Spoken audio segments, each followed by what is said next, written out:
Ooh, welcome to a calm episode of All the Space in Between. A nice, relaxing little podcast. Oh, is that what we're doing this week? This is a I forget what they're called. Like a little calm cast. That's not what they're called. What are they called? A meditative podcast. I like Calmcast.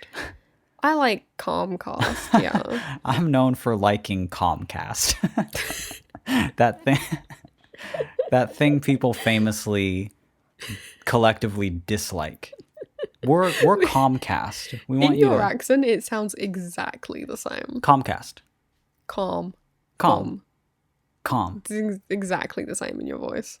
I'm very calm. You're gonna get us sued, is what you're gonna do. For saying Comcast so much? For saying Calmcast. Okay. Comcast. This is a great intro to the first episode back of All the Space in Between. Thank you guys, everybody, so much that we're doing this now. Oh. And I'm nice and relaxed, so it's going to be a nice relaxed dab here, and then I... Oh. It was... Yeah. And then I... You know, people usually hit the dab. He kind of stroked it? I fell into it. I fell into the dab, okay? I'm afraid if my eyes touch where my elbow creases, I'll fall asleep. I'm afraid that I'll get too comfortable. I'll get too comfortable on this Calmcast. That's the problem. And fall asleep. Welcome to everybody. Jesus, can we just stop? 101. You think we're done? You think that's it? Welcome everybody to All the Space Between. My name is Mitch. My name is Billy. New year, new we. I like that. I actually love it. Oh, okay. Yeah, I like being with you together as one, not only as a like a podcast co-host, a fellow co-host. So congratulations again for that. Thank you. Since my promotion, but as a couple. Oh, that too. Yeah, as a couple in a relationship. Yeah, well, that one's not so new, so it's not so exciting to me. Sorry, I was going to say something else. Couple of scoundrels is what I was going to say. Oh, Jesus, my tongue is all twisted up. I guess this is what they call being in love. I'm all tongue-tied. That's a stutter. No, that's a stammer. Is what they call it. It's love is what it is. Okay. And it's not because I got 4 hours of sleep last night and didn't eat till a cool 7:30 p.m. Oh my god! I crammed an Amy's microwave bowl into the oven. Yeah. And then crammed it into my heart, or my little GERD pocket, as I call it. My loose little stomach sphincter. My loose little stomach sphincter had no problem accepting food into my GERD pocket. That hot little, what do you have? A chili Rihanna? A chili relleno. There we go. That's Amy's bowl. And now I'm experiencing heart palpitations. And, okay, just to get this straight. People are going to take advice from you? Yes. Well, not food advice. Not sleeping advice. Of course not. Not life advice. Not life advice. I'm a broken man. So why the fuck would you listen to me? I'm saying. Why would you listen to me? Listen to Billy, and then and then stream flat sound. The perfect combination. Listen to Billy's advice, and then listen to My Heart Goes Bum Bum Bum on TikTok, please. I really am very tired for this show, but I am grateful that you're doing it with me, even though it is what time for you right now? Oh God, you don't want to know. Let's hear it, because it's exactly on the dot. That I'm noticing right now. It's okay. It's 4:30 a.m. Everyone. It's 4:30 a.m. exactly for Billy. This episode will not be up on time. It'll be like a few hours late. But you know what? You're lucky you're getting one at all. We almost skipped that in mind. We almost said new year, new we, and then we said fuck off to the podcast. New year, new me. I'm not a podcaster anymore. That shit was embarrassing. I'm a Comcast employee. Pyramid scheme salesman. Okay, now. What are you selling me? Rare mascaras. Made of mink. So the fake eyelashes? No. Yeah. That's the mascara itself is ground up mink. Ground up mink. The whole animal. Mostly. Oh. The whole animal is ground up into a paste. Yeah, you make it into a sort of gravy. It's gravy because you add flour. You create. It's a roux what you make. and then you heat it up so that there's the browning, and then you eat it. I've changed my mind. I want to go back to podcasting. Oh, okay. We have a good episode, and by that I mean the first episode of the year, so it has to be good. We have 3 questions on this advice podcast. Are you noticing on Skype you're skipping around a lot right now? No. You're going nutty to me. That's just my body. It looks like you're quivering. I might. What if I am? What's it? It's hard to see. It's hard to watch. Oh. I'm gonna explain the show. Will you turn your cam on and off for me? Yes, I will. As I explain the show. Okay, thank you so much. This is an advice podcast co-hosted by 2 handsome people, Mitch Welling and Billy Blossom, where every week we come in and we answer your little life conundrums, your pickles that you submit to the show every single week. If you would like to ask us a question, our email is allthespace_in-between@gmail.com. Very good. Shall I get to the first one? Yeah, go for it. We're gonna rush through this. If we only make it like, I don't know, 12 minutes in, and then I do a dab and fall asleep, then I guess that's on period. If we make it 12 minutes in and then I say my tummy hurts, I have to go to sleep, then accept me for who I am and support me for who I want to be. If my heart palpitations turn into a bit of a anxiety attack, and I have to, heart goes bum bum bum. If my heart does go bum bum bum, and I have to tap out at the 14-minute mark, fuck you. He did a dab just as he said fuck you, just for the I get the visual element. I know you lot don't, but you got to give him one of the. Sorry, I'm still dabbing. You got to give him one of the on this. If I'm not talking loud, it's because this is a Comcast, and like right there, and I give him the old "How do you fuck you?" right there. Oh my god. How do you do? No. How do you? I'm so afraid that you're going to do that like the first time you meet my father or something. Howdy, fellow Mitch. Boom.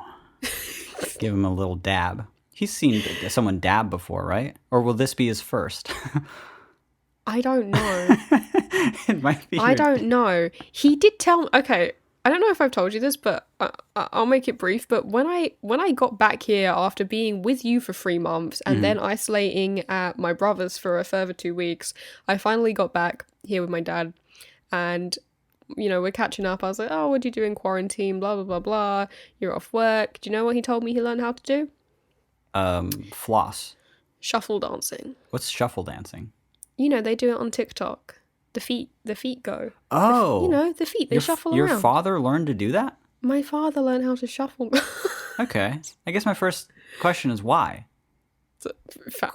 Why not, quarantine, baby? I guess. Yeah. Yeah. I guess he went mad. I guess he had the house to himself because I wasn't here. And he was like, months, you know what? Fuck it. He always wanted to learn, but you kept walking around. Yeah. You kept entering the room. And he had to stop every time, so now he's a shuffle dance pro. He had to just pretend that he was tripping over. Yeah. Mm-hmm. Oops, sorry. Shall I read the first question? Yeah, go for it. I kind of just want to talk to you this episode. Oh my god. How have you been? I haven't talked to you in a bit. It's 4:30. Uh-huh. So tired mostly. Well, we'll get to the questions eventually. It's only 8:30 for me. That's not very late. You have to admit that's not very late. What?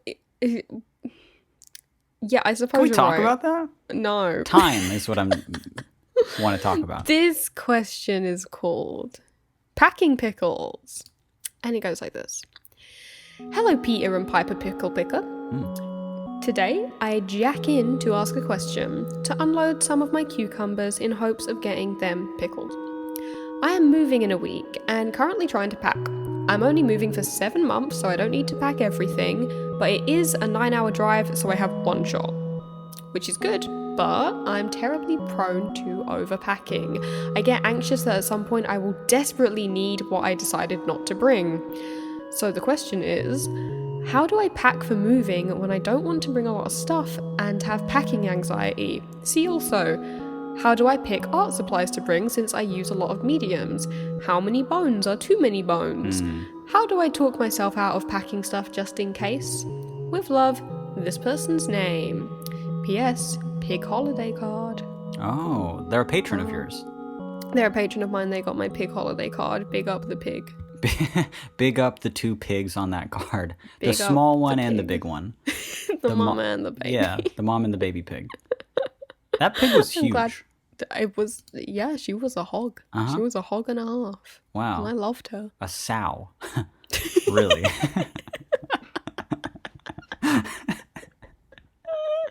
It was a proper sow that you photographed. That is the term, yes. I didn't know you were into pig farming. I've heard the term sow. Okay, the question. I'm agoraphobic. That's true. I don't pack. You don't pack. You have moved, I've but that's moved. not the. But you've only moved permanently. Yeah, You've not moved as a somewhere where treat. you're just like, well, I'm only moving away for moving permanently once a decade as a treat. Yeah, As a treat, yeah. I might do it again soon. yeah. Not to As get a into my treat. personal life, the management company reached out to me recently and mentioned that the owner of the property actually wanted to have the house refinanced. Yeah, And my anxiety is going crazy places with that. getting a little I'm getting a antsy. little Yeah, thinking that in this current climate, this is possibly the last opportunity to sell a home in a market that's even close to considered good. So I'm thinking, sorry, we'll get back to this thing before about the pig.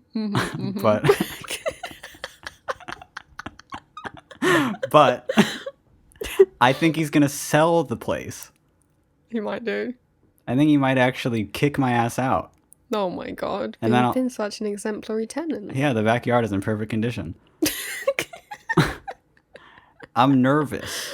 I know. But I guess if I could live like a pig and for it to have you photograph me, that's not so bad after all. I wish you'd let me photograph you like a Next pig. question. Not next question. No, I've packed. Of course I've packed. You've packed. I've packed and I've moved. And I've done it. And I'll do it. Soon. Yes. When the owner of this house in my Southern Cali abode kicks my ass out to the curb. Yeah. I have both packed a lot and moved a lot because the London rental market scene, God, it's bad. I mean, when I was actually like living in flats with partners and stuff, it was very, very common. You go somewhere, you kind of know you're only there for a year until they kick you out the next year just so they can raise the rent by £100 and get someone else in again, and you got to find somewhere else. It's just like a yearly rotating fucking basis. So I've done that a lot, but also what I've done more, which might be more pertinent to this question, is I come and see you for months at a time in America. Oh yeah, you do pack. Yeah. And I have to pack for that. You're a little pack rat now that I think about it. My problem is that this person's got a 9-hour drive. I have a 12-hour flight. The problem with that being you have to pay per bag that you bring. So I believe there was one time that I came out for 3 whole months and all I brought was a carry-on. Just a little carry-on suitcase. And I was like, you know what? That's fine. That's all I need, baby. And it was just shoes and makeup. Women be shopping, as they say. To be... It was stilettos. Let me finish. Yeah. And a beautiful mink mascara. Oh my god. They'd never let that mink mascara cross the border. That'd be ridiculous. No way. Highly illegal. Way too many exotic fruits in it. There's way too much palm oil in that. Okay, but no, okay. When it comes, okay, because I've packed a lot of different variations of stupid to come see you. Like the one time I had the tiny little carry-on, which was the only thing I brought with me. Half of it was filled up with cameras, so bear that in mind, because I got to have my digital camera, and then I've got to have a film camera, and then I've got to have my film supplies and blah blah. Even though I can definitely buy them out there, and then it's just like one large jumper pretty much and some like underwear. Like that's it. I'm like, I'm good to go. Another time I brought one giant suitcase, almost the entire size of myself, but do you know what that was mostly full up with? One iMac. It was her whole computer. She really started My whole nesting that desktop time. computer. Yeah.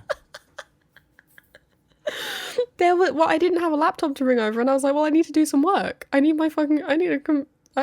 Great, I guess I'm packing my entire iMac. I'm bringing it with me in a suitcase. Yeah, it was It was wretched. It took up most of the suitcase, so pretty much I just could like stuff some socks around the side of it. Yeah, it was heavy too. 2 pairs of pants. It was very fucking heavy. So let me just say, I think I'm kind of an expert at cutting things down, which you need to bring.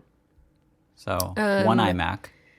1 iMac, 2 cameras. 2 cameras. 3 Digital pairs of and socks. analog, of course. The film supplies that are available at your destination. Well, see, that's one of the lessons I was gonna teach. Okay, Okay. because one of this person's question is like, how do I pick art supplies to bring since I use a lot of mediums? Oh. My advice would be bring the most expensive art supplies because the other ones you can just buy get. again Uh-huh. out there. Pencils, fuck them. Fuck Get pencils. pencil anywhere. You I've know. always said that.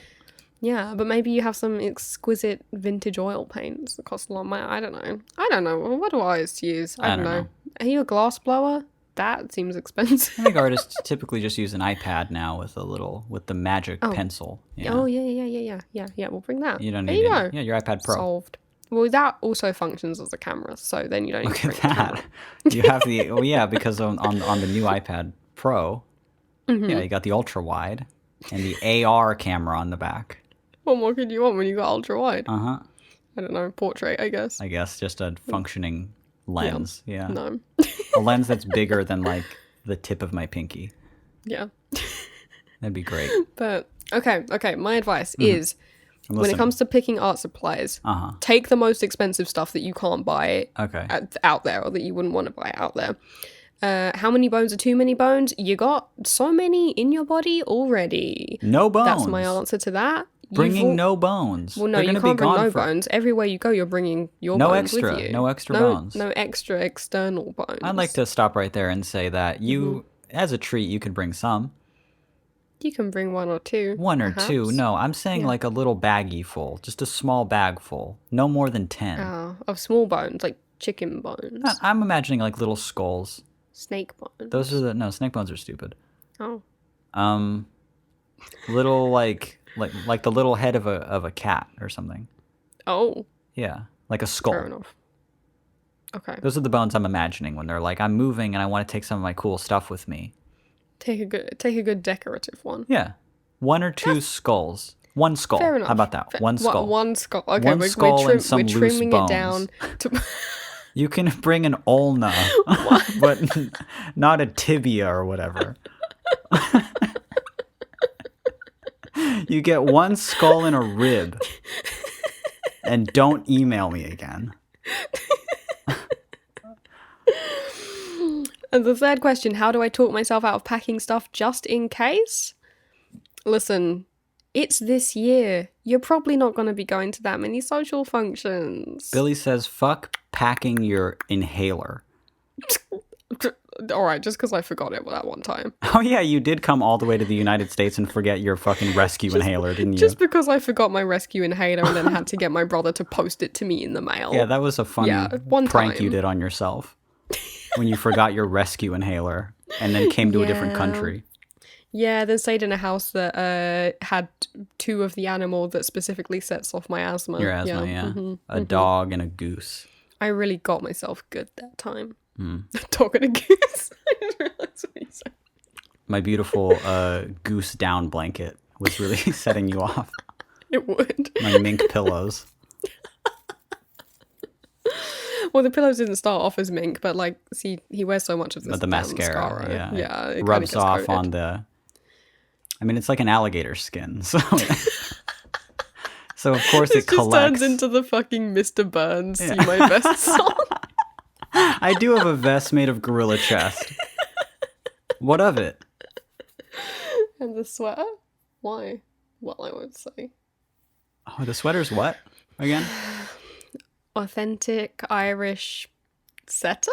Is that an animal? I don't know if that's I don't an know. animal. It's Irish something. I'll have to ask Mr. Burns himself. I'll have to ask him at our next meeting. I like your advice. Pack only... What'd you say?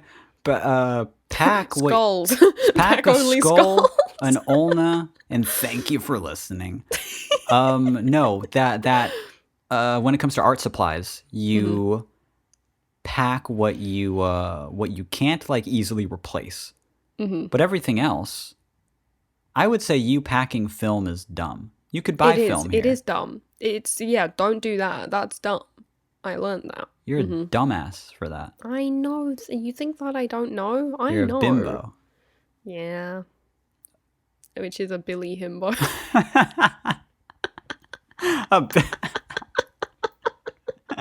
A bimbo being a Billy himbo. What's a himbo? Oh, it's a him bimbo, right? Yeah. Okay. Yeah. So it's a contraction of a Billy him bimbo. And then we're right back to where we started. In a convoluted... It's a snake eating his own tail. Yeah, exactly. But it has to do with gender, and that makes it funny to me. That does make it funny to me. For people who are so tired, we're like really staying on this question for quite a while. I know. Should we get to the second one? Yeah, but we'll say good luck. Mm-hmm. You're gonna do great. Don't overpack. Don't overthink. You'll get stuff. You'll collect stuff. Was it like 8 months or something they were there? Yeah, 7 months. Mm-hmm. 7 months? Mm-hmm. If only it was 8 months. Like the hit track. From Wishing. From Wishing? Yeah. .bandcamp.com. Wishing. Search Wishing on Spotify. Stream Wishing. None of this was your fault? 8 months. That's a hit. It's 7 months that they're gone for. Okay. We don't know how long they're going to be gone. Yeah, you're going to collect stuff while you're there. Mm-hmm. I think. Yeah. Okay, one last piece of advice. Bring one fabulous dress. Yeah. There we go. And some nice... I've never done that, but I just think it'd be really funny if you did. Some nice tall stilettos. And then if you can step on me... Oh my god. That would be... Don't. Really mink of you. Don't. Let's do the second question. Okay. I am tired. Right. I know Sorry. that you're tired. I don't want to admit that on the show, but... Mm-hmm. I'm sleepy. The thing is that we admit it on the show quite a lot. Or I'm experiencing... But this time, we mean it. Soft brain is what I was going to say before I was so... Yes. It wasn't rudely, but it was so confidently interrupted. Confidently, yeah. Brusquely, yeah. I like that we're talking slower this episode. Jesus. Oh, God. Oh, Jesus Christ. You guys didn't see that, but a bit of vomit came out of her mouth when she did that. Well, my stomach was so relaxed. It was all... because of how calming our Comcast It looked like baby sick. Got pushed out of your mouth. A little milk. Yeah, just old milk came out of your mouth. Came out of your mouth just now when you burped. It was the soy milk from my tea earlier. Are you excited for when you come back into the country and we could turn this into a video podcast? Yes. I'd love to be on cam and for them to see you get baby sick. I'd like to rest I'd love my for them to foot. be on cam so they can see when you're lying about things that I do. Yeah.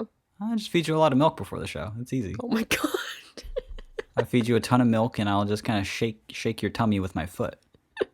Like, come here, you little fucker. Come on, you little... Oh my god. Come on, get sick. Oh Jesus Push Christ. it out of you. Oh god. Really push it out of either end. All right. Dig my toe Enough. You make me say. into your belly button until I hit a nerve. And that nerve will make you spit up. Oh god. Sorry, I'm just killing time. Well, here it is. This... Is it my turn? It is your turn. Oh, I love this question. I know you do. This one's going to perk you up a little bit. Okay, I'm getting my energy back. Okay. I'm becoming a spring chicken. Mm-hmm. This one is called Microphone Noob in Desperate Need of Help. And it says, "Hello, dearest Billy and Mitch. I have no pickle today, but perhaps an excuse for Mitch to talk about microphones. I felt inspired by the perfect sound quality of your podcast, and after months of contemplating, I finally went and got myself a cute little Rode NT USB Mini, the baby version of what you two use, if I remember correctly. Yes, that's true. It sounds great, but I know it can sound better if I put in some work. So I thought perhaps I could consult the audio masters themselves for answers. I was wondering what you do to make your mic sound so good with minimal background noise. Sorry for the long email, and thanks so much if you end up answering my question. P.S. I'm a patron, whoop whoop, to you both, and love everything you create. I have also been listening to the podcast since the first episode, and I'm super psyched that you made it to 100. Again, thank you so much, and I hope you have a wonderful rest of your day and/or/night. It's really cute that A lot of the emails that we got this week were like congratulating us on getting to 100 episodes. I barely have the energy in me, but I think just for... We got to give it a round of applause for us making it to 100 episodes on the last... We're at 101 right now. Yes, I'm tired. Of course I'm tired. Look at me.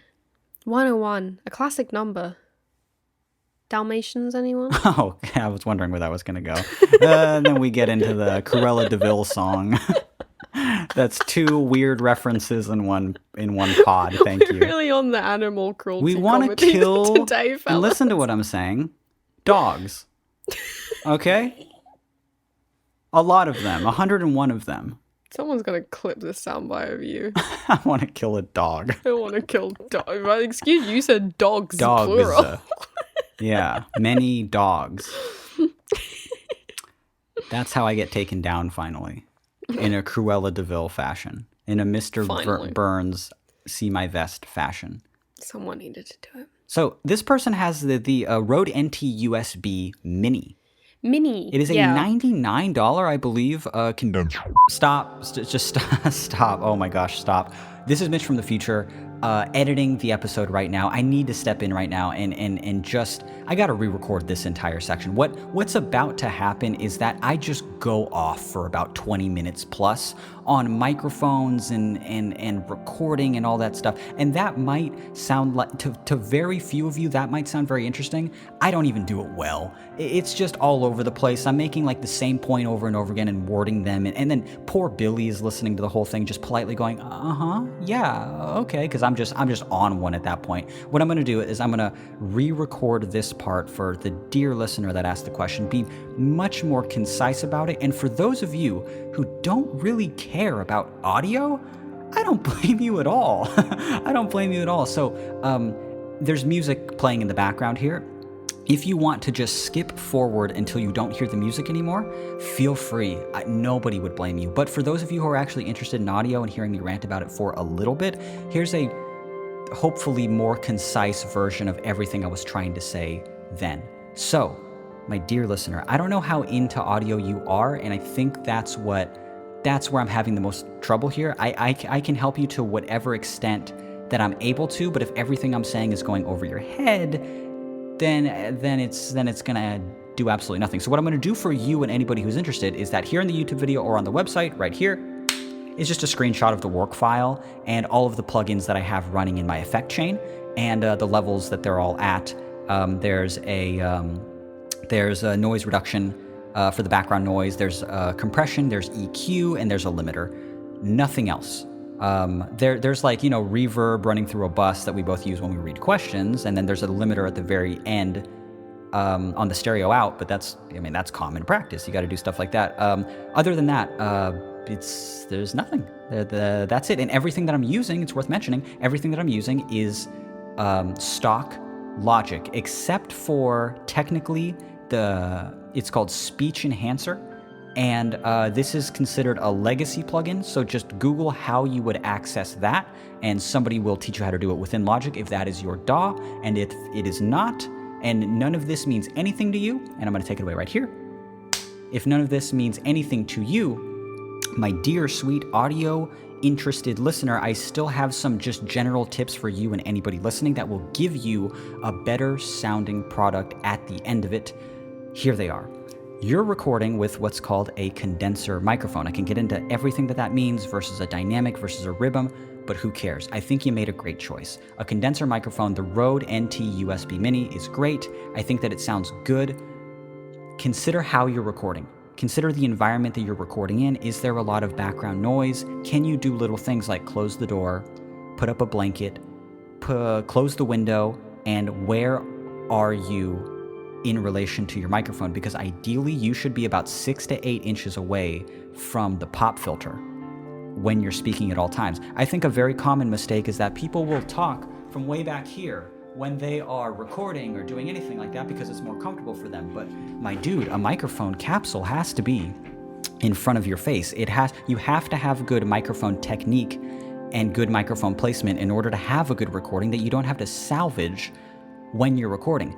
If you think your microphone sounds too thin, it could just be you're not close enough to it. It could be there are things that you can do to introduce bass frequencies to sort of activate that proximity effect to give you a very radio sounding voice, or you can stay back here and keep it casual. It's whatever you make it, but you have to have good microphone technique in order to have a great sounding podcast or finished result, a final result in the things that you want to do. So make sure to do that. Good microphone technique.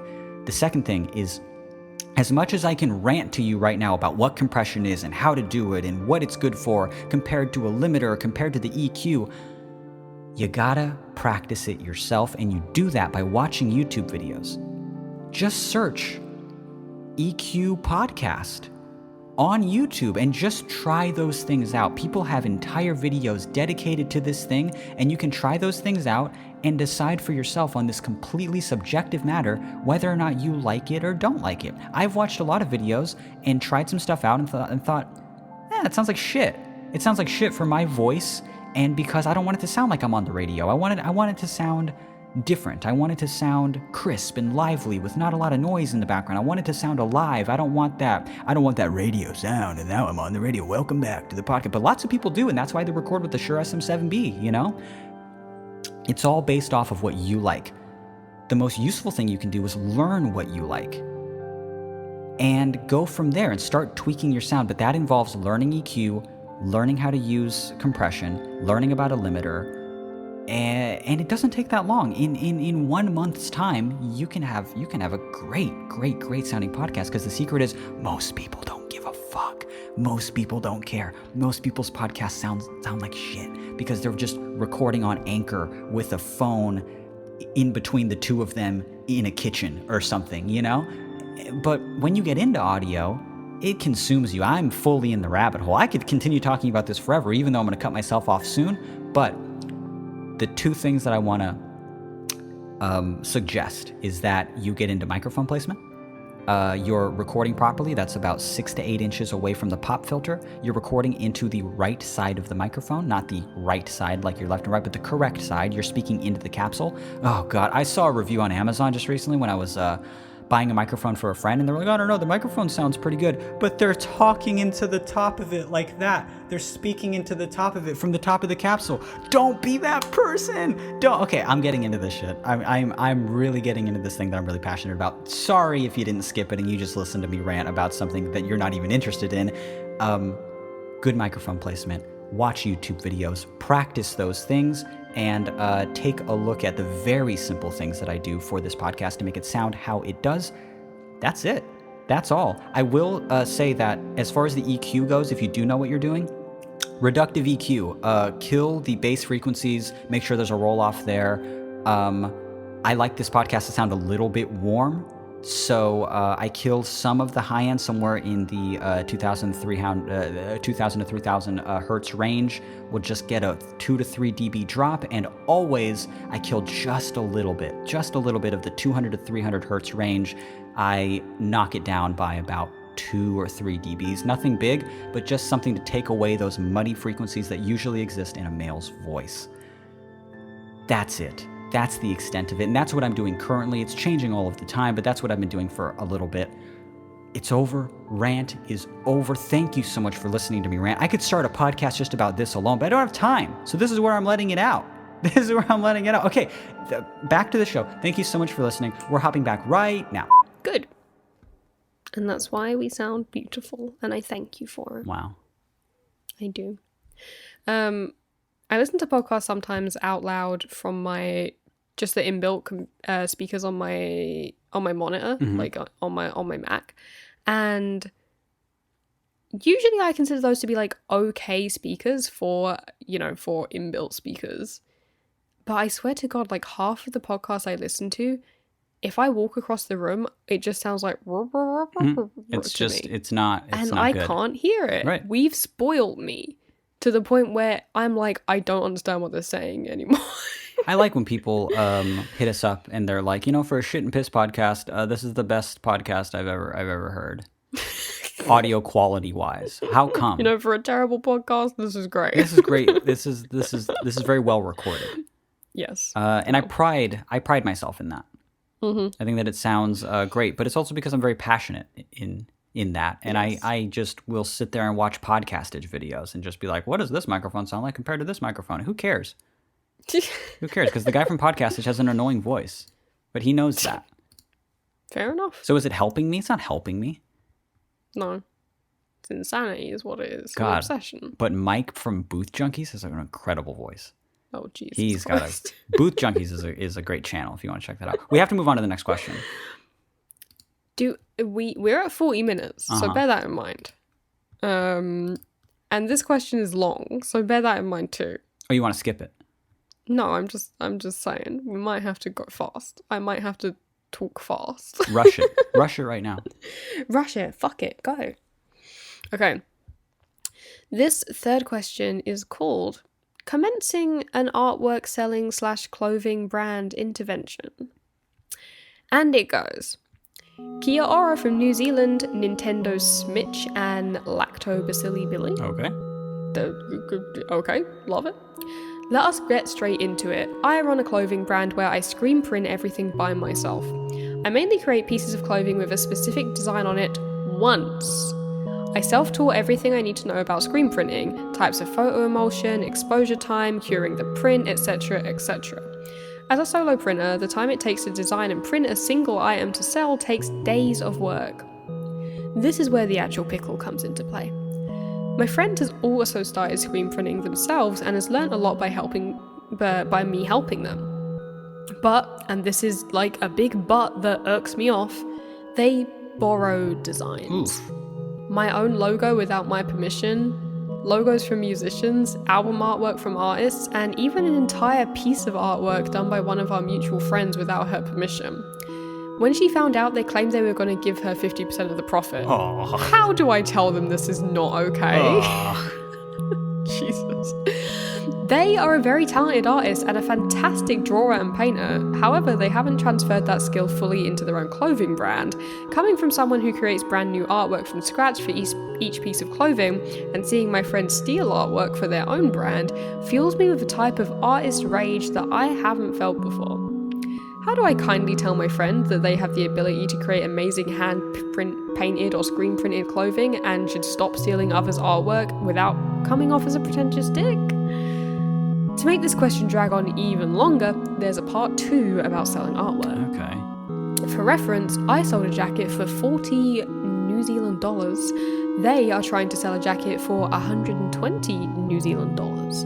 Both jackets were bought secondhand from thrift stores. We are both broke university students, so the followers and visitors we attract to our site and Instagram tend to also be broke as well.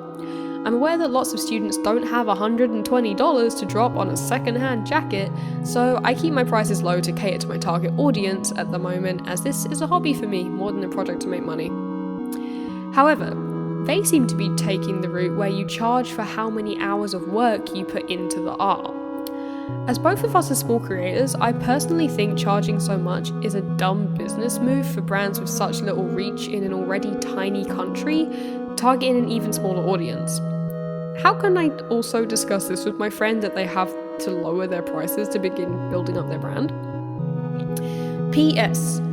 Thank you both for all the joys you bring me when I listen to the podcast. Hey. I've been listening since day one, and it's now my weekly ritual to drive to my hometown from the city every weekend listening to these slimy little pickles. I've introduced my girlfriend to the podcast and just recently demanded my best friend to listen also. All right. PPS. Mitch, I'm not sure if you remember, so I'll attach the picture, but my most recent tattoo was the album cover for Did Everything Feel Beautiful? Your album helped me a lot when I was dealing with heavy agoraphobia when I was younger, and that specific album made me feel valid in what I was dealing with at the time. Blah, blah, blah. I do remember that tattoo. It's a beautiful tattoo, actually. It is, Yeah. and I don't want to hype it up too much, and I don't want to inflate them with a bunch of fucking self-confidence. I don't want them to feel good about themselves, I guess. That would be terrible. But it's, yeah. out of the hundreds and hundreds of flat sound tattoos that I've seen in my life, that is one of the best. Yeah, and you did remember it when we got this super email. You were remembered it like, of because course I remember it. Yeah. People will get logos and drawings and lyrics and stuff, but no one's gotten, I don't think, like a full album artwork. And it's like beautifully done. It's like shaded well. It's just my album cover. Thank you. That's really cool. But not so cool that you should walk around with like an air of confidence. No, like for sure wear like a long long-sleeve shirt or shirt, something. and then Yeah, if it's your, mhm. I mean, you mentioned you had like a girlfriend. Don't I don't know if she's seen it yet. Don't show it to her. Don't admit that you have a little flat tat. A flatoo. A flat too. That sucks. I hate that.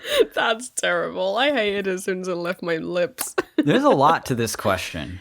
There is a lot to this question. I am so pleased with myself that I read the whole thing, like Yeah, no breaks. this is really good.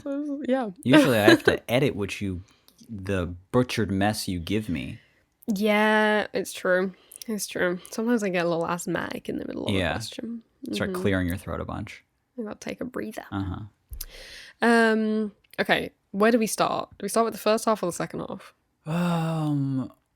We got okay. So the first half is the kind of art theft half. The second half is the pricing bit. Art theft for sure. Okay. Art theft. Okay. Yeah. I'm for it. You're against it. Right? I think it's funny. No. Good. It can't be. Good artists borrow. Great artists steal. That's not. No. That's a saying. Isn't that a book? I don't know. Anyway, I don't agree with it. I'm sure the book explains further why that was clickbait, but like... Yeah, why that was a misleading title. Right, exactly. I can't stand the thought of this person just like taking... First of all, this writer's logo, printing it on stuff, taking bands' things, putting it on stuff, and then taking like a friend that you have's work, putting it, and then when she found out and was like, what the fuck? He was like, well, I was gonna give you half. I just wasn't gonna tell you. Likely story, pal. Imagine likely story. If somebody came to me and was like, hey, by the way, I did my own print of your t-shirt. I ran Flat Sound merch, and here's half of it. I'd be like, go fuck yourself. Give me all of it, and then never do it again. And then go away. And then don't do it again. What the fuck is the matter with you? That's such a weird thing to do. It's an extremely weird thing to do. It's okay. So surely when you're just taking like logos from musicians and album artwork from artists, you're just making bootleg merch. It's bootleg. Point, right? It's bootleg, is what it is. Which is like okay, but if you're gonna do bootleg merch, like just do it en masse and sell it outside concerts. Yeah. Like you'll have your little van and you're a bootlegger. I just feel like it's strange to like incorporate being a bootlegger into like your artist brand. But okay, people do that. People make bootleg stuff, they sell it, whatever. I find it even weirder. I just find it weirder to rip off like your friends you know in real life. That seems weirder to me. Seems very strange. Yeah. It seems like especially like not asking them beforehand. Because, asking them's one thing. That might be kind of flattering. Hey, I really like this thing you did. Can I print it? That's cool. Doing it completely without permission knowing is kind of super weird. Yeah. Don't do that. Don't do that. No. It's so invasive and strange. And but what's so strange is that I can perfectly imagine the type of person this is.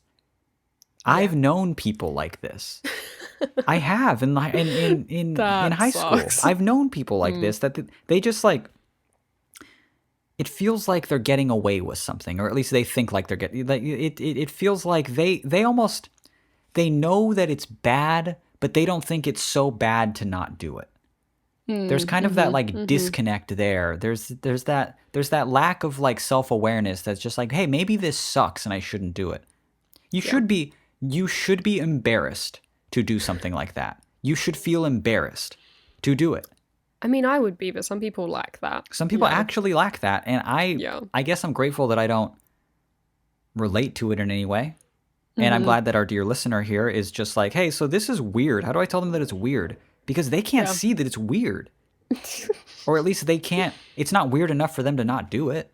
They obviously see it as something that's wrong if they went and lied to your friend and was, I was going to give you half of the whatever. Yeah. Whether or not they were going to do that, I don't know. They'll never admit that they were never going to do it. They'll always for the rest of their life say, well, I was going to do that. The fact that they did it, period, is weird. And it was no permission. Yeah. It's strange and it shouldn't be done. but they're your friend. How do you bring that up? I think this is one of the questions where I'm just, because also this person who's ripping off designs and stuff, they apparently they are an artist. They draw things, they paint things, you know. So I think annoyingly, my advice is going to be really steal their stuff. Take their stuff, put it on an even bigger hoodie. On a jacket. Sell it for 220 New Zealand Let's buckaroos. go. Yeah, which is 10 American dollars. Exactly. Whatever New Zealand Funhouse token you're using as currency right now. My advice was going to be, unfortunately, very stern. It was just going to be like, I think, my man, you have to draw a boundary. Ooh, just separate yourself from the person? No. I think you should just tell. Well, maybe, but I think you should just tell the person, like, hey, if you keep stealing people's things, I am gonna have to separate myself from you because I find that like embarrassing, you know. Or you could go, you know, the more carrot route and just be like, man, I think that your art would just do really well on a nice jacket, a nice thrifted jacket, you know. I don't know. It's got to be the carrot or the stick, but you can't just let them go on doing this. I wouldn't. It's much easier for me to say. It's much easier for me to sit here and just be like, well, just be brave and have the uncomfortable conversation, because I avoid those every day. I'm avoiding like 3 or 4 uncomfortable conversations now. You know, I don't want to have them. But given what they're doing, I think you gotta like step in and just say, hey, this is not cool. Just as an artist. The thing is, like if they're doing it repeatedly, I wouldn't then baby all them you have about to it, is do what I'm is saying. wait till the next time they do it, because it's not like a thing where you're like stewing over it for a long time. You're like, oh, I've been meaning to bring this up to you, man, but that thing you did like a while ago, like they're gonna do it again. Yeah. So I think just the next time they do it, you just kind of got to be like, okay, like I kind of maybe like. I get if you were practicing with other people's designs, but you're at a point now where you can definitely start doing your own, my man, you know? I mean, we know the truth is not that they were practicing, but I'm just saying you can give them the benefit of the doubt like that. Right. That sucks knowing they're going to do it again. They are, I mean, historically, if they keep doing it, then they're going to do it another time, and I think you should take the next time as your opportunity to say something. What exactly? Up to you. But okay. Well, let's do a little role play. Can you hear my voice is hoarse right now? I can. Is it a little hot? Where you are? No. Is it attractive? Jesus. So I guess the answer is no. Fuck. I guess the answer is not really then. Hold on. What? My voice is a little bit hoarse right now. I didn't have my first meal until 7:30. Yeah. I keep having the urge to clear my throat, but now I'm not going to do it. I'm not even going to clear my throat. I'm just going to talk like this the whole time. Is this Is this a hot podcast voice? Let me close my eyes and listen. Hey, welcome to All the Space in Between. My name is Gertie Gerd. Kinda. It's a little bit not bad, right? It's not bad. Okay. Everyone forgive me. I'm going to be hot for the rest of the episode. Lord forgive me. I'm about to be hot. Let's do a little role play is what I was going to say. Okay, well, that'll be easy because you've got your sexy voice on. All right. Yeah. Okay. You won't even recognize me because, you know, I guess your partner usually isn't hot. Am I hot? I don't know. Is it hot there? Oof, never mind. Shit. Damn. Like, damn, I don't know. We're like, I don't know. You're in California. I'm in England. I don't know. Oh, man, it didn't even cross your mind as a possibility that I could have been confident in the moment. You got to understand that sucks for me. And on the show of all places. Of course it sucks for you. Yeah. It's funny for everyone else. For me. I'll be artist thief. Okay. And I'm holding this thing up here and I'm saying, hey, man, I had this new thing up in my shop. It's this hoodie. And it's got, hey, look at, actually, I don't even tell you that. I'm just on my doopa-doopa-doo doing whatever. And you see in my website that I'm selling a t-shirt with your logo on it. And it's live and it's up for sale right now. And it's got your logo on it. And I'm selling it and I've not even brought the shit up to you. What the? What do you do? I mean, do you DM God, me? What do you do? Do you hit me up about it in person? Give this person advice. I'm over here just doopy-doopy-doo, doing whatever, selling my stuff. I know it's bad. I know this type of person. I know what I'm doing is a little bit slimy. All right. Okay. I guess I would DM you and just be like, this looks familiar. You'd be subtle about it? Yeah. Okay. And I'll I'd respond. start off with a jokey tone. I'd be like, this looks familiar. And I'll say, haha, yeah. That's it. And then what? Yeah, and then what? Come on. Fuck. This is improv class now. I say, haha, yeah. So were you planning on giving me 50% of the profit of this? And I'll say, of course I was. No, well, I'd like 100, please. I don't think 100 is really fair. I'm the one that's like screen printing it. I'll see you in court. Jesus, Goodbye. you're bad at this. Blocked. Blocked, yeah. Blocked and starts cracking your knuckles for your call-out post. I don't know. I would honestly, I'd see it online and I would respond and just say, lol, what is this? Mm-hmm. And he'll just be like, oh, it's this thing I'm selling. And I'll say, I'm super not okay with this. That's good. You have to put your foot down immediately and say, I am not okay with it. I'm doing my therapy thing right now because this is what my therapist would like say to, you have to put your foot down immediately and make it known to them. Okay. This is not okay. Okay. And then be assertive in that. It's scary, obviously. I'm shaking right now. Of course. Trembling like a leaf, yeah. Mm-hmm. But you have to be assertive and say, this is not okay. Mm-hmm. And I don't want you to... I was not okay with it originally. I think lots of artists would feel the same way. Mm-hmm. And now that you're doing it again, I'm using it as my opportunity to tell you that I don't want it to happen again. Yeah. This is the last time. Mm-hmm. No more times. No more times than this. Preferably not even this time. But as it's happening, fine. While we're on the subject, I don't think it's a right thing to do for any artist to print someone else's work, someone else's logo, someone else's something on merchandise and sell it for profit. Yeah. If you were going to give them half, that's fine, but that's a discussion that you have with them before printing it, before selling it. Yeah. Mm-hmm. Obviously, that goes without saying. So please don't do it again. And then, boom, I would use that opportunity to kind of be a little mad at them. Fair enough. And associate with them a little bit less. If they're cool in the future, maybe they learned and they were like, wow, that was corny. I'm really embarrassed by it. Then they've learned and that's great. And if you fade away from the relationship, hey, that's cool too. Mm-hmm. Good, solid advice, Mitchell. All right. Quickly before we wrap up the episode, the webisode, I'm going to get to the second part of this question. Yeah, of course. So I have an opinion on it. All right. So they're saying that this other person charges a lot more money than they do because they are taking the route where you charge for how many hours of work you put into the art. Mm-hmm. I have an opinion on this model of making art and charging for it. Yeah, and you have an opinion too. You thought, but before we started recording, you told me that you thought our opinions would be different. I did. I assume our opinions will be slightly different on this. Okay. So it will turn into a debate where one of us cries. A battle of the minds, if you will. A little sparring match of the wits. Okay.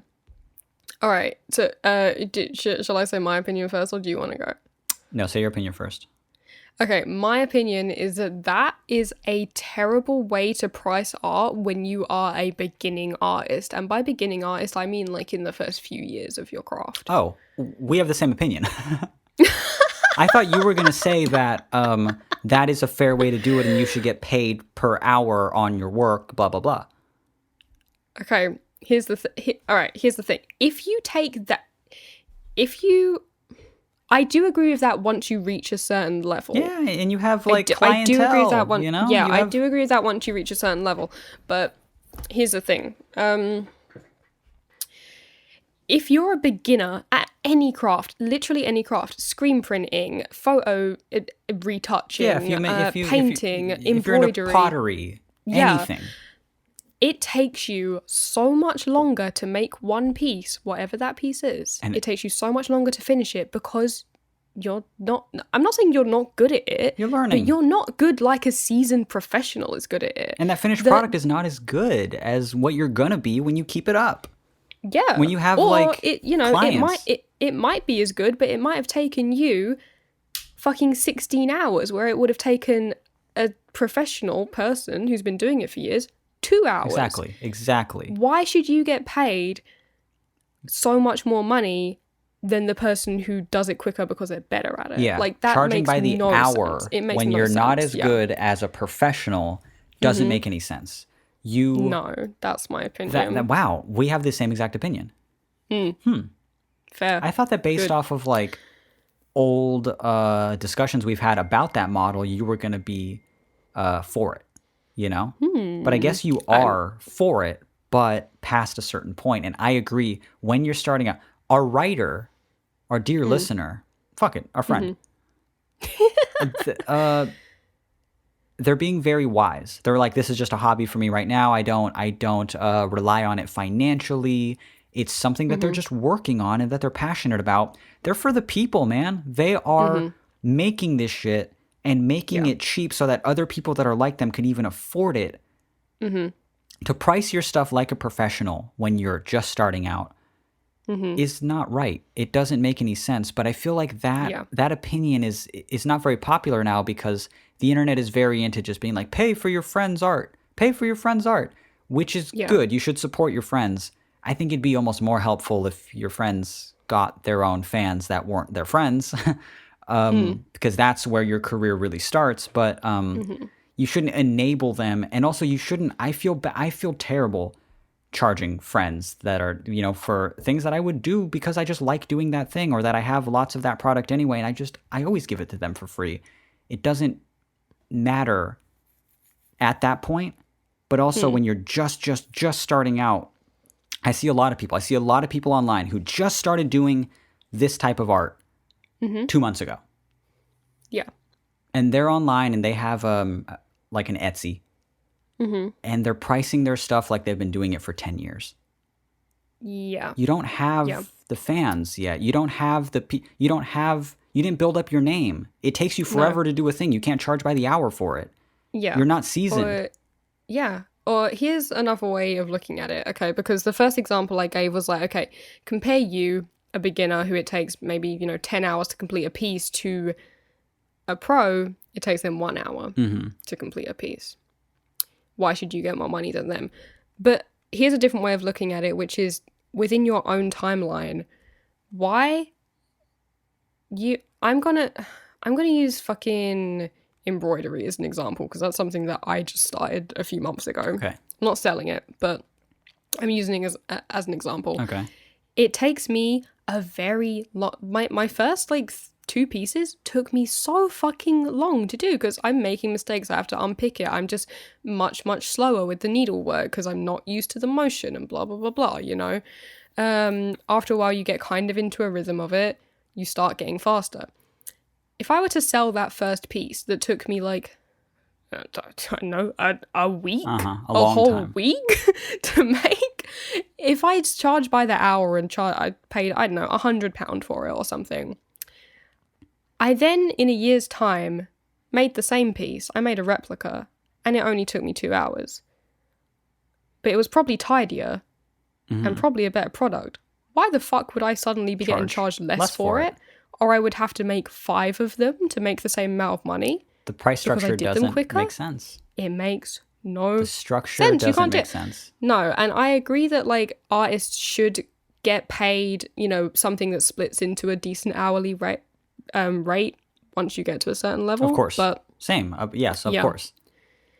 I will give an example from my actual life, which is when I do commissioned photo shoots for people.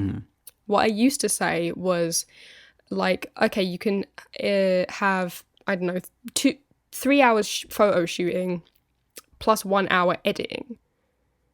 And I had to stop doing that because they'd be like, oh, how much for for an hour's editing, I'd say like, okay, maybe you can get 10 photos for that. Mm-hmm. And they'd be like, oh, well, how much for another hour? I'd like these kind of edits, blah, blah, blah, which is like not something that I can do because I'm not good at Photoshop. Right. Like, I'm not good at it. And I'd have to be like, what I would always end up doing is like, they wanted 20 photos and I'd be like, yeah, that'll take an hour. It would take me all day. Mm-hmm. I'm not going to charge them for all day because that would be insane. Because it's be my so fault much because I'm money. not because I'm not that good at that one Right, Photoshop exactly. thing they wanted done. So I just lie and I'm like, yeah, it was an hour. And I charge them for an hour. Like it's like it should have been an hour if you were more seasoned at your craft. It should have been, yes. but I wasn't practiced at doing that thing. Uh-huh. You know, if I sent it to someone who's a retoucher, it would have been an hour, you know, but I can't say to them, yeah, here's an hour's worth of work, but it actually took me 7 hours so to do this because I was making a bunch of mistakes. The price. Yeah. They'd be like, what the fuck? So I felt too bad to even enforce that when it was my own strategy. When I was pricing things like that, like I had to stop because I was like, this doesn't make any sense. Because I'm not that good at retouching, realistically. I'm not that good, but I'm not fast at it right. at all. I'm not fast. Mm-hmm. Yeah. Yeah, I'm just not seasoned at this thing yet. No.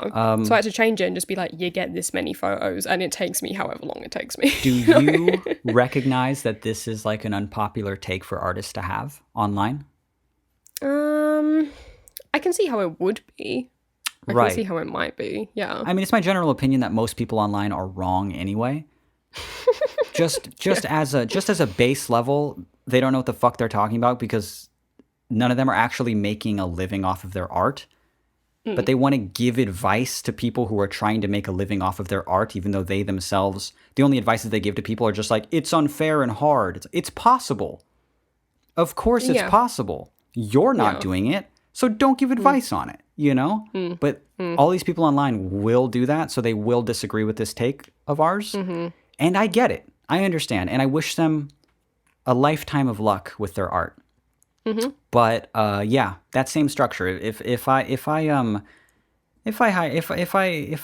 needed something done or I wanted something done, someone to paint my fucking house or somebody to like a plumber or something, and they charge me by the hour, they better be good at what they do, because I'm not having some motherfucker over here for 7 hours charging me, $800 when a guy could have come over here and bop in an hour and a half and only charged me, a seventh of that. Mm-hmm.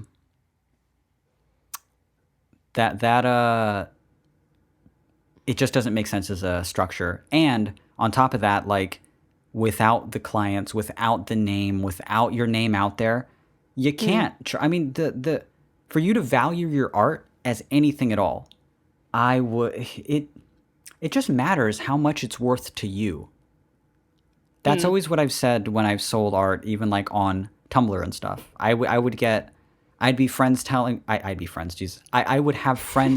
me that the tape I worked 3 days on, like a one-of-a-kind noise cassette, is worth more than $10.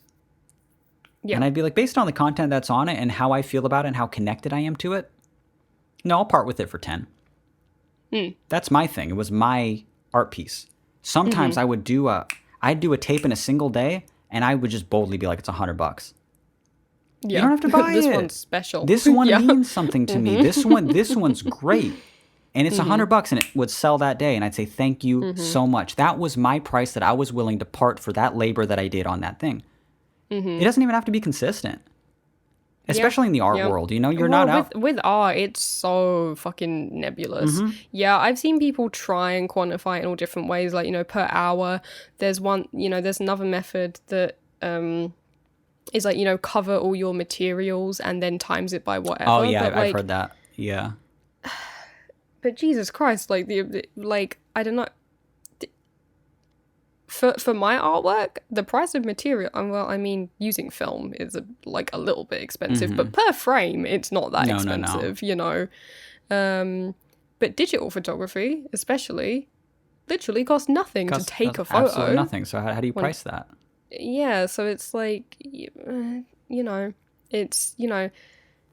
there's plenty of artists who the only things they use is literally a pencil and paper. Yeah. Those, again, are not very expensive brilliant when it comes artists. down to the per sheet They're- of paper right. price. I've always kind of thought that, like, at least for my work, and this could not apply to other people, especially if they're making a living off their stuff and they're happy, do what you want. Do what you want. I don't care.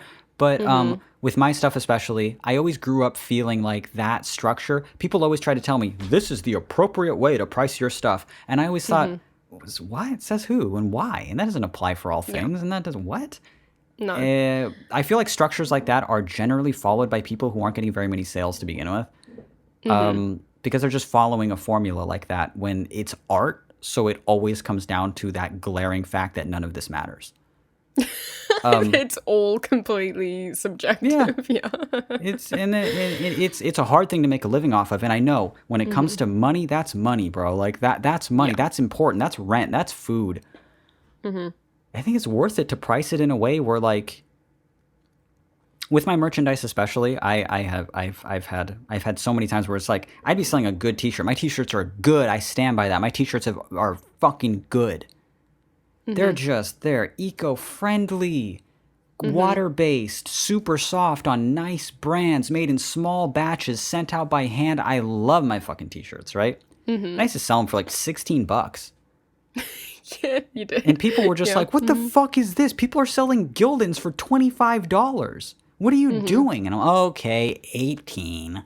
And then I did that for a while. And now I'm up to like the low 20s because I just keep upping the quality of them. Like, okay, now they have an inside print, still eco-friendly. Now they're on this brand, and now they're shipped out in like biodegradable mailers. All of this, I'm not making more money per shirt by raising the price. I'm just improving the quality of the shirt every time I raise the price.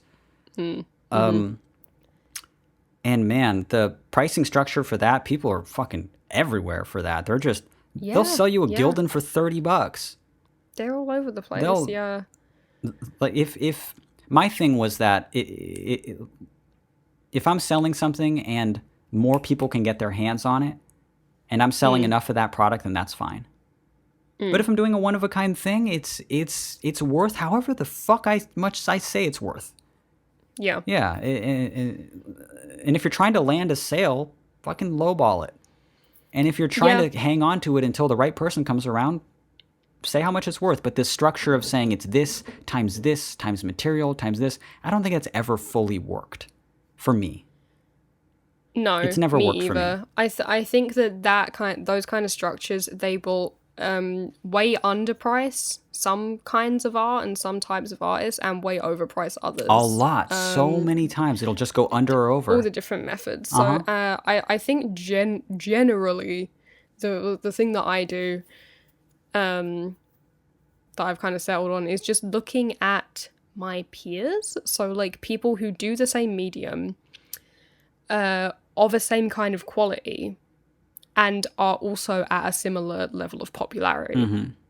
Like all, where that Venn diagram kind of meets. And just see if you can get it within that same ballpark without going broke. Yeah. Yeah, it will give you just a vague ballpark, So, if in the case of this email writer, obviously their friend's peer would be them, who's charging way less for it, So I don't know how many screen printers are in New Zealand doing, one-off screen prints on thrifted clothes items, but,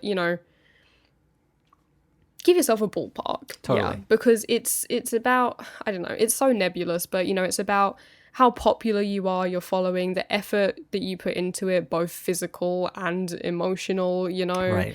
The materials are obviously a factor. You don't want to be in the minus. And your skill level, I think, more than your time. Yes, exactly. More than your time, yeah, which is a hard thing to gauge, but, that's how I try and do it anyways, just by looking at people I would consider peers. Yeah, the skill level thing is hard, obviously, because it's subjective as well as it's introspective.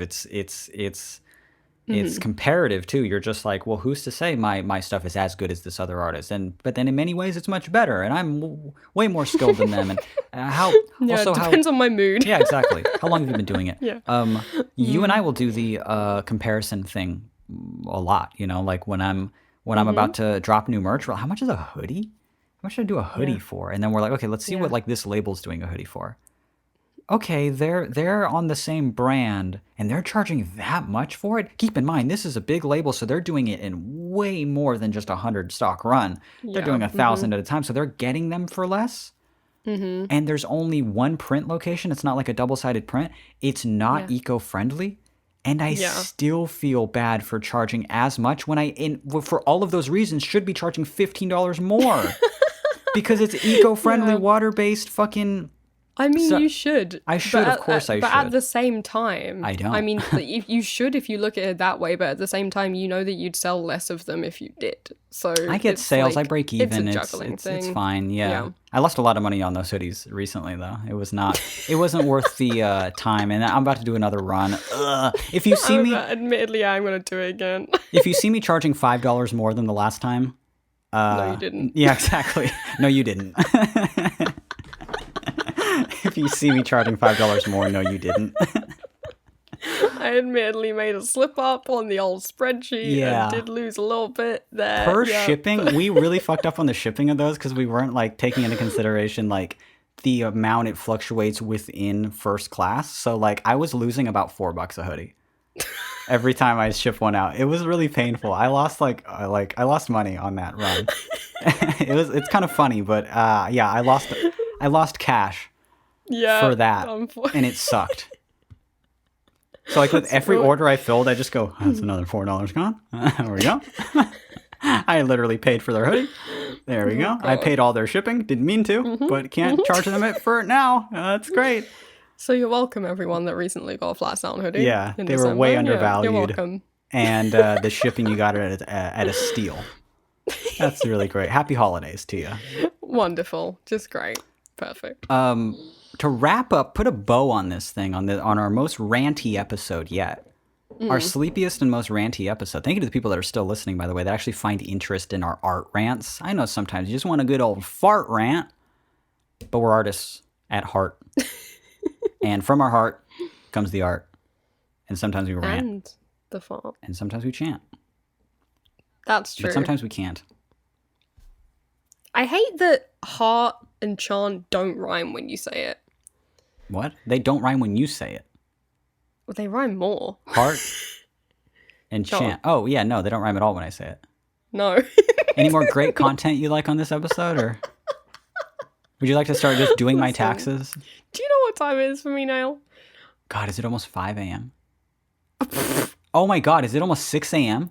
It's almost 6 a.m. It's almost 6 o'clock in the morning for you? It's almost 6 in the morning. Okay, let's get to the fourth question. We got to rush through this. I did pick a fourth one. I picked a fourth question. I'm so sorry. No, it's I really won't do come on. it. I won't do it. It's very dependent on being the 101st episode. Oh my God. It's about 101 Dalmatians. I'm going to. It's by Cruella DeVille. It's by Miss DeVille Burns herself. To wrap this up,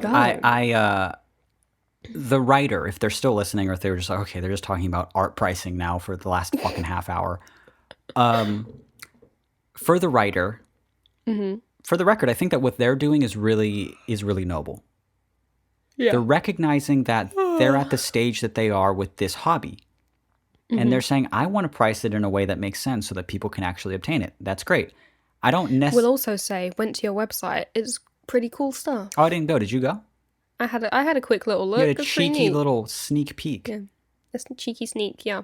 I didn't have... pretty good. I didn't have a cheeky sneak. No. But I trust your opinion.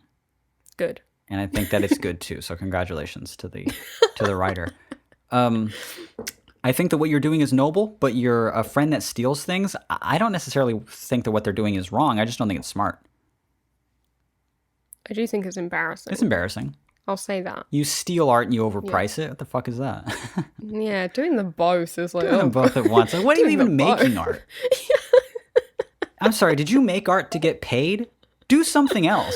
Dude, become a this banker. Is very Jesus Christ. This is not a lucrative thing. No, it's fucking art. Pyramid scheme I was talking about earlier. Jesus Christ. That's why it always confuses me when like a bunch of musicians complain about being broke. I go, you became a musician, right? Like you're pursuing, DIY like bedroom music. Why don't you just become a lawyer or some shit? You're smart enough. Oh my God. Evidently not if you thought there was money in this shit. There's not, except the one avenue is Spotify, and you hate them. Mitch wasn't smart enough to become a lawyer, and that's the only reason that he's a bedroom musician. Bro, I could not have become I couldn't become anything. I couldn't even leave the house. I was too dumb to leave the house. So I had to I make believe this. that's what it says in the DSMV under agoraphobia. Too dumb to leave the house. I'm like, well, it's not quite that. They're like, really? Then why can babies do it? Oh, I suppose you're right. Shit. This has been All the Space in Between. Thank you so much. Thank you. Thank you. Thank you so much for listening to this over an hour long episode of 2021, episode 101 of All the Space in Between. My name is Cruella de Vil. If she won't kill a dog, then you know I will. I'll kill just several dogs. Jesus Christ. Okay. Well, where am I meant to go from there? Say goodbye. I guess. Okay. Thank you for listening. Thank you for starting off your new year with us in this first week of 2021. If you did, we're very glad to have you here with us after all this time. I've been Billy Blossom. And if you would like to send us a pickle of your own, a little email for us to read on our email reading podcast, you can send it to our email address, which is allthespaceinbetween@gmail.com. And if you would like to continue telling your friends about the show, this is what I'm really leaning into this year, right? Organic growth.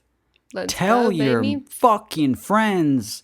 Grab her by the arm and just say, hey, you're going to listen to this fucking podcast. God, you're going to listen to this fucking podcast. You got to just check it out. It's funny. It's cool. It's about art. It's about farts. It's about starts. And then you have to explain to them what jacking in is and what a start question is, a fart question, and what an art question. That was it. A heart question. That's an art question. Yeah. What is it? Oh, yeah. Continue telling your friends about the show if you want one convenient place to send them that has all of our episodes, plus all the links where they could find us on, God, whatever platform you prefer, whether it's Apple Music or Spotify or anything like that. You can send them to our website, and our website is allthespaceinbetween.com. Do you think we should incorporate a NART question? A NART question? Yeah. An art question? No, a start question, a NART question, and A NART and then a question. fart question. I guess I have to ask what a NART is. A nut and fart. It was when you nut and fart. Yeah. Do you think we should do that? Get into that? New year, new me? I don't really like any of our NART questions, though. They're dirty. That's fair enough. This is also one thing I'd like to say. I feel like a lot of our listeners shit themselves a lot. That's true. Something I'd like to bring up in this new year is that why do all of you shit yourselves so much? We've gotten like many questions that are like, I was listening to the podcast and I laughed so hard I shit myself. Yeah. I don't shit myself ever. Let's all make a resolution this year just to eat vegetables. more vegetables. You gotta eat vegetables. Yeah. Let's eat some vegetables. I think it's the fiber mixed with the veggies, and you gotta stop drinking Monster. And prunes. You gotta stop drinking that prune monster juice. New episodes every Monday. Thank you guys so much for listening. Bye. Bye-bye.